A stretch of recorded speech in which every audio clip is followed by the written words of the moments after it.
جو شخص اپنے نفس کے خلاف جہاد کرتا ہے اور اپنے غصہ پر غالب رہتا ہے، اپنے پروردگار کی اطاعت کا محافظ ہے، اسے اللہ تعالیٰ روزہ دار اور شب بیدار کا ثواب عطا فرمائے گا اور بڑے صبر سے اسلامی سرحد کی حفاظت کرنے والے کا درجہ اسے عطا کیا جائے گا۔ وعدہ کرو تو اسے پورا کرو اور غصہ میں زبان سے بیہودہ بات نہ نکالو۔ زبان ایک درندے کی مانند ہے، اگر تم اسے کھلا چھوڑ دو گے تو کاٹ کھائے گی، اور غصہ ایسی برائی ہے، اگر تم اس کی اطاعت کرو گے تو جان سے مار ڈالے گا۔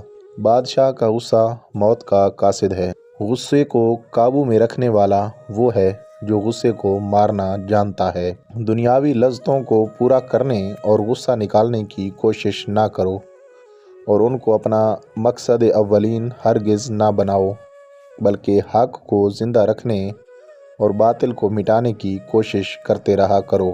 غصہ پی جانا بردباری کا پھل ہے۔ جو غصہ جلدی آئے اس کو بردباری سے مٹاؤ اور اپنی جہالت و نادانی کو علم سے چھپاؤ۔ جاہل اور نادان پر غصہ نہ ہو، کہیں وہ تیرے دشمن نہ ہو جائیں۔ غصہ اور غلبہ کے وقت بردباری کے حلم کا امتحان کیا جاتا ہے اور اپنے نفس پر ایثار کرنے کے وقت شرفاء کا جوہر کھلتا اور ظاہر ہوتا ہے۔ غصہ سیدھا رستے سے دور کر دیتا ہے۔ خوش نصیب وہ ہے جو غصہ کو قابو میں رکھے اور اسے شتر بے مہار نہ بنائے اور اپنے نفس کا تابع نہ ہو، وگرنہ نفس اسے ہلاکت کے گڑھے میں دھکیل دے گا۔